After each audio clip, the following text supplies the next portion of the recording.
RCB SRH में तूफानी बारिश, तो क्वालिफायर वन में कौन? आईपीएल 2025 के पॉइंट टेबल का गणित समझिए। तो देखिए, आईपीएल 2025 एक ऐसा साल है जिसमें आरसीबी ने अब तक शानदार क्रिकेट खेला है और अभी तक आरसीबी टॉप 2 में बनी हुई है। लेकिन क्या आरसीबी अगर एसआरएच के खिलाफ मुकाबले में बारिश आती है तो क्वालिफायर वन में जा पाएगी कि नहीं, या फिर एलिमिनेटर तक ही आरसीबी रुक जाएगी? मैं आपको बताता हूं। तो देखिए, 23 मई को आरसीबी एसआरएच का मैच है और यह मैच एसआरएच के लिए तो नहीं, लेकिन आरसीबी के लिए क्वालिफायर वन में जाने के लिए बहुत इंपॉर्टेंट है। बेंगलुरु में खेला जाएगा मुकाबला और यह मुकाबला बेंगलुरु में खेला जाएगा। और पिछला मुकाबला जो केकेआर वाला था आरसीबी का, वो भी बारिश से धुल गया था और बेंगलुरु में तूफानी बारिश जारी है। मैं आपको बता दूं कि इस समय पिछले एक हफ्ते से बेंगलुरु में लगातार बारिश हो रही है, तूफानी बारिश हो रही है। और खबर यही है कि बेंगलुरु की सड़कों पर पूरी तरह से हर तरफ पानी भरा हुआ है। चाहे स्टेडियम की बात करें, स्टेडियम के बाहर के इलाके की बात करें, पूरे बेंगलुरु में इतनी तूफानी बारिश हो रही है जिसका जो अनुमान है वो एसआरएच वाले मैच में भी है और ग्राउंड को सुखा पाना नामुमकिन है। तो ऐसे में 23 मई का जो मैच है वो होना अभी फिलहाल नामुमकिन बताया जा रहा है।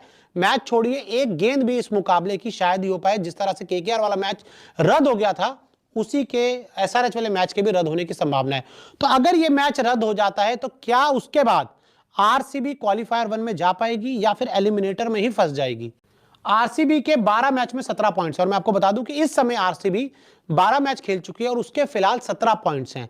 और अगर उसको क्वालिफायर वन खेलना है तो उसको 21 पॉइंट तो चाहिए ही चाहिए, क्योंकि दो टीमें और ऐसी हैं जो 21 और 22 पॉइंट तक जा सकती हैं। Q1 की रेस में जीटी पंजाब किंग्स और आरसीबी, क्वालिफायर वन की जो रेस है उसमें 3 टीमें हैं। एक गुजरात टाइटंस है, एक पंजाब किंग्स है और एक आरसीबी है।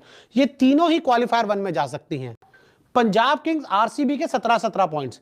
अब ये जो दोनों टीमें एक साथ हैं, पंजाब किंग्स और आरसीबी, इन दोनों ही टीमों के 17-17 पॉइंट्स हैं, यानी कि ये दोनों टीमें 21 पॉइंट तक जा सकती हैं। और गुजरात टाइटंस की अगर मैं बात करूं तो गुजरात टाइटंस के 18 पॉइंट्स है और गुजरात टाइटंस 22 पॉइंट्स तक जा सकती है। आरसीबी एसआरएच मैच अगर रद्द हुआ तो इन दोनों को 1-1 पॉइंट मिल जाएगा, यानी कि अगर मैच रद्द होता है तो दोनों टीमों को आ जाएगा, एक काम करो आप आओ और 1-1 पॉइंट लेकर चले जाओ। आरसीबी के फिर 18 पॉइंट्स हो जाएंगे, यानी कि आरसीबी फिर 18 पॉइंट्स तक ही रुक जाएगी। देखिए, अगर केकेआर वाला मैच होता तो आरसीबी के 18 पॉइंट पहले ही हो जाते, और ये एसआरएच वाला मैच भी होता तो आरसीबी जिस फॉर्म में है एसआरएच को हराती, उसके आसानी से 20 पॉइंट हो जाते। लेकिन बारिश अगले मैच में भी जो अनुमान है उसके बाद आरसीबी 18 पॉइंट तक ही रह जाएगी और फिर उसके बाद क्या ये क्वालिफायर वन में जा पाएगी? आरसीबी 20 पॉइंट तक जा सकती है। उसके बाद आरसीबी का एक मैच बचेगा और 18, और अगला मैच जीतने के बाद अगर जीतते हैं 2 पॉइंट्स उसको मिलेंगे और आरसीबी 20 पॉइंट तक मैक्सिमम जा सकती है। अब यही आरसीबी के लिए फंसने वाली बात है। पीबीकेएस 21 पॉइंट तक जा सकती है। जी हां, पंजाब किंग्स जहां पे अपने मैचेस खेलने वाली है, एक एमआई से मैच है, एक डीसी से मैच है और वहां पर कोई बारिश का आशंका नहीं है। तो पंजाब किंग्स दोनों मैच जीती तो 21 तक चली जाएगी, आरसीबी रुक जाएगी 20 तक, अपना आखिरी मैच जीतने के बाद भी।